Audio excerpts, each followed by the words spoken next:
കുളിച്ച് ഫ്രഷായി ഫുഡൊക്കെ കഴിച്ച് ഹോസ്പിറ്റലിൽ പോകാനുള്ള പരിപാടിയാണ്. അമ്പലത്തിൽ പോയില്ലെങ്കിലും ചന്ദനമൊക്കെ നമുക്ക് മസ്റ്റാണ് കേട്ടോ. അത് ഡെയിലി ഉള്ളതാണ്. അങ്ങനെ ചന്ദനമൊക്കെ തൊട്ട് പിന്നെ നമ്മുടെ സ്ഥിരം കളർ കോഡായിട്ടുള്ള സെറ്റപ്പ് ഉണ്ട്. പൊണ്ടാട്ടി മേടിച്ചാണെങ്കിൽ യൂസ് ചെയ്യണം നമ്മളാണ്. ഷർട്ടൊക്കെ നേരത്തെ തേച്ച് വെച്ചിട്ടുണ്ടായിരുന്നു പൊണ്ടാട്ടി നമുക്ക് സ്നേഹമുള്ള ഒരാളാണ് കേട്ടോ. ആ സ്നേഹം വീണ്ടും ഇങ്ങനെ ഓരോ കാര്യങ്ങളിലൂടെ തെളിയും. പിന്നെ നമ്മുടെ ഹോസ്പിറ്റലിലോട്ടുള്ള റൈഡാണ് ഈ കാണുന്നത് കേട്ടാ. പൊണ്ടാട്ടി ബാക്കിലിരുന്ന് വീഡിയോ എടുക്കാൻ തുടങ്ങി, സെറ്റാക്കി ഹോസ്പിറ്റലിൽ എത്തിയിട്ട് ആൾക്ക് ഷുഗർ ഉണ്ടാകുന്നുള്ള ടെസ്റ്റിംഗ് ആണ് നമ്മളോട് പറഞ്ഞിട്ടുള്ളത്. ഫാസ്റ്റിംഗ് ആയിട്ടുള്ള ബ്ലഡാണ് നമുക്ക് ആദ്യം കൊടുക്കേണ്ടത്. നേരെ ലാബിൽ ചെന്ന് അതിനുള്ള സെറ്റപ്പും കാര്യങ്ങളൊക്കെ ചെന്ന് ആളതിൻ്റെ അകത്ത് കയറ്റിയിരുത്തി. ആൾക്ക് ഭയങ്കര പേടിയാണ്, അത് മുഖത്ത് കാണാട്ടാ. എന്റെ ശരീരത്തിൽ നിന്ന് എന്തോരം ബ്ലഡ് എടുക്കണ്ടെന്ന് നോക്കിയിരിക്കാനുള്ള പരിപാടിയാണ്. ഇത് നോക്കൂല എന്നുള്ള കാര്യം നമുക്ക് കൊതുക് അടിക്കണ വേദന ഉണ്ടാവുമെന്ന് പറഞ്ഞു പഠിപ്പിച്ചെങ്കിലും ഷോക്ക് അടിച്ച മാതിരിയാണ് ആളിരുന്നത്. അങ്ങനെ ബ്ലഡ് കൊടുത്ത് കരുത്ത് തെളിയിച്ച് ബാക്കി ബ്ലഡ് പോകാണ്ടിരിക്കാൻ വേണ്ടി ഒരു സ്റ്റിക്കർ ഒട്ടിച്ച് ആളെ പുറത്തോട്ടിറക്കി വിട്ട്.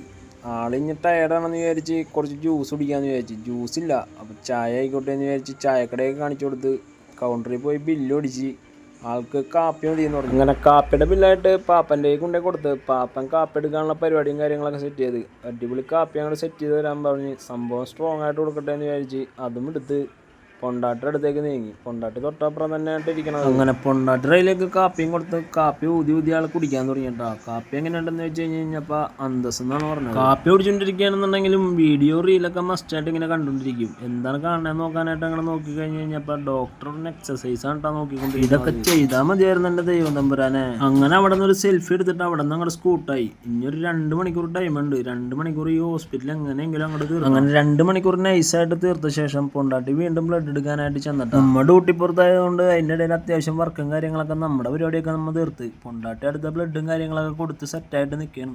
അപ്പോഴേക്കും ഞാൻ എത്തി. അങ്ങനെ ക്യാഷൊക്കെ അടച്ച് സെറ്റാക്കി ബാക്കി കാര്യങ്ങൾ ഇനി ഡോക്ടറെ കാണുക എന്നുള്ളതാണ്. ഡോക്ടറെ കാണാന്ന് വെച്ച് കഴിഞ്ഞപ്പോൾ വീണ്ടും പോസ്റ്റാണ് കേട്ടോ. റിസൾട്ട് വരാനായിട്ട് 1 മണിക്കൂർ കൊണ്ട് പിടിക്കും. അങ്ങനെ 1 മണിക്കൂറത്തെ പോസ്റ്റിന് ശേഷം ഡോക്ടറെ കാണാനായിട്ട് അവിടെ ചെന്നിരുന്നു. ഡോക്ടറെയും കണ്ട് റിസൾട്ടൊക്കെ കാണിച്ച് ഗുഡ് ന്യൂസും മേടിച്ച് നേരെ കുറച്ച് കൺട്രോളും കാര്യങ്ങളൊക്കെ പറഞ്ഞു തന്നിട്ടുണ്ട്. അതും കേട്ട് ആളും യാത്രയായി.